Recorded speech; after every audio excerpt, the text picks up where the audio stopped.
It's an ADHD whiskey challenge to all of WhiskeyTube. You can only keep 5 whiskeys from your current collection. Here are my picks.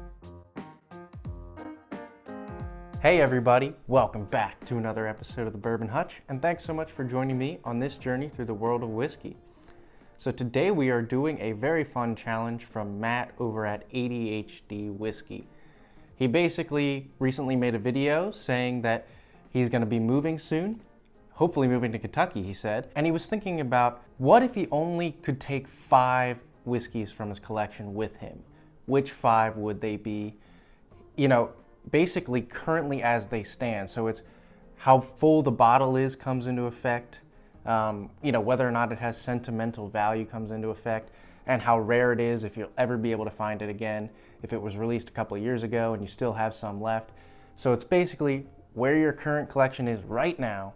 What 5 whiskeys would you keep if you only could keep 5? So first, just want to say thanks to Matt at ADHD Whiskey for issuing the challenge, and specifically for including and issuing it to all of WhiskeyTube.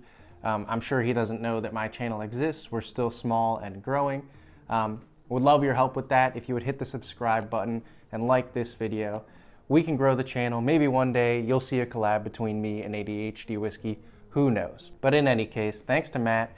And second, I just want to say that my collection itself, while it's grown certainly quite a bit over the last year and specifically over the last couple of months, is still not that large. So I don't have incredible options to pick from, but I have some really solid ones, I think, and some ones that mean a lot to me.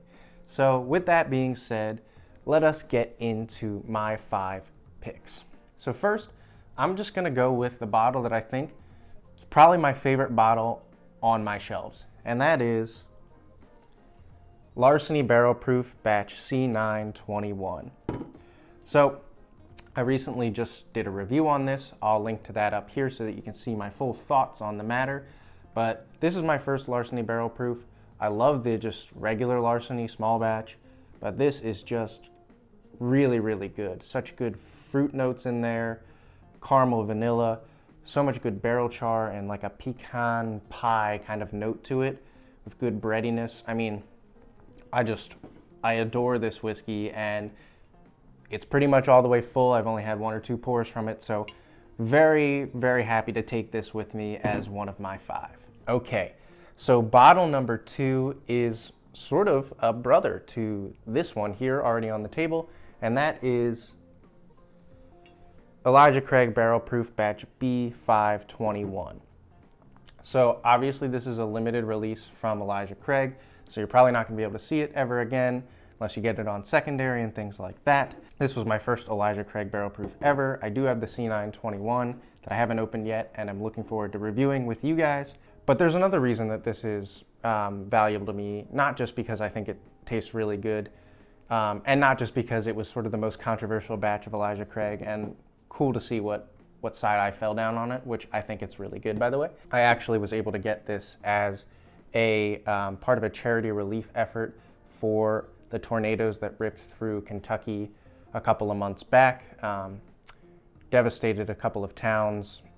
I think about 70 people lost their lives. So was super humble and grateful to get a good bottle and to have the money go toward a great cause. So means a lot to me, this bottle, for those reasons. Okay, so bottle number 3 is another one that has some sentimental value for me, and I think is sort of a symbol of my growing love of bourbon and whiskey and exploring that world, and particularly distilleries. So that is going to be Maker's Mark 101. I got this bottle at the distillery itself. Part of the reason it has sentimental value is because I went to the distillery with my girlfriend on our first trip to visit stuff from the Bourbon Trail. Comes in this nice box, by the way.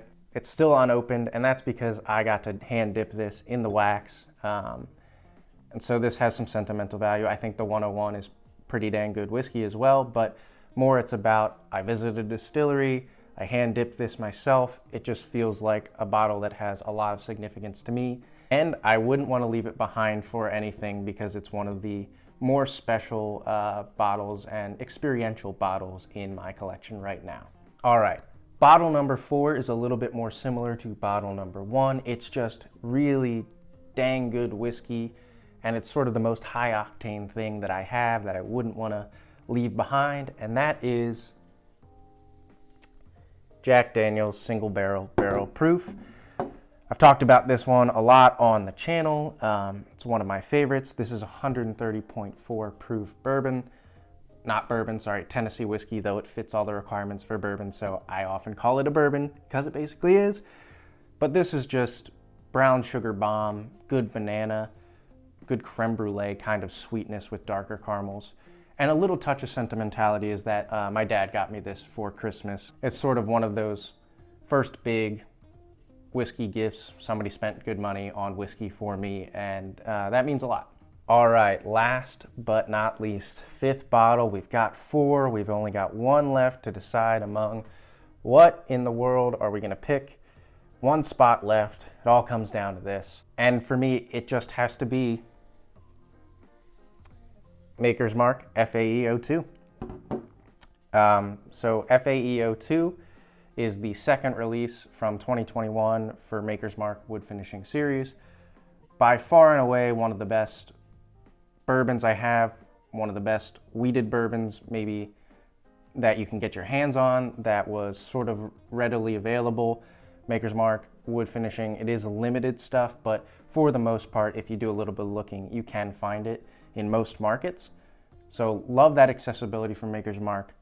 And this is just really, really good whiskey. There's a lot of people who said this was sort of top of their list for 2021, especially in the wheated category. One day I really do want to match up Larceny and Maker's Mark here and see which one comes out on top.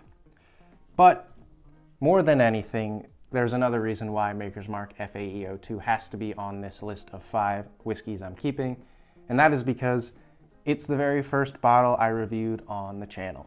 I was visiting my girlfriend and just stumbled across it while we were in the liquor store. I was beginning my journey of getting into more rare or harder to find bourbons. Picked it up, just had a pour of it and loved it so much that it sort of propelled me to create a YouTube channel. It was the first time I was like, I just want to share about how great this experience is. I'd seen a lot of people on WhiskeyTube and watching it a lot and wondering if I should contribute. And this bottle is sort of what pushed me over the edge. And so for that, it has sentimental value and it's dang good whiskey and it has to be on my list. So that is my list of 5 whiskeys that I would keep from my current collection. A good mix of really good bourbons. A lot of it's sort of higher proof stuff, which is good for me. And each of these in some way has a particular level of importance or significance for me and sentimental value. So over here in my glass, I've got a little pour of Maker's Mark FAE02, first bottle I ever reviewed on the channel. I just wanted to take a moment and thank all of you for supporting the channel, for watching, for commenting, for subscribing.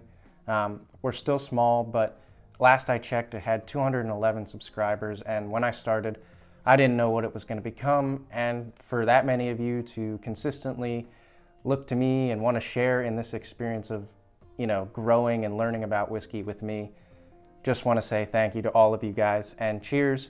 If you've got a great bottle of whiskey at home, one that you definitely would keep with you no matter what, make a little pour of that now, and let's just have a great pour together. Cheers, everybody. Whew, man, is that good stuff. Anyway, that wraps it up, everybody.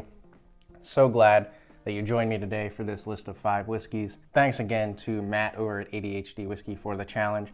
Put in the comments below what your 5 would be that you would keep from your current collection. And until I see you guys again for another video, all I can say is keep drinking good whiskey and cheers.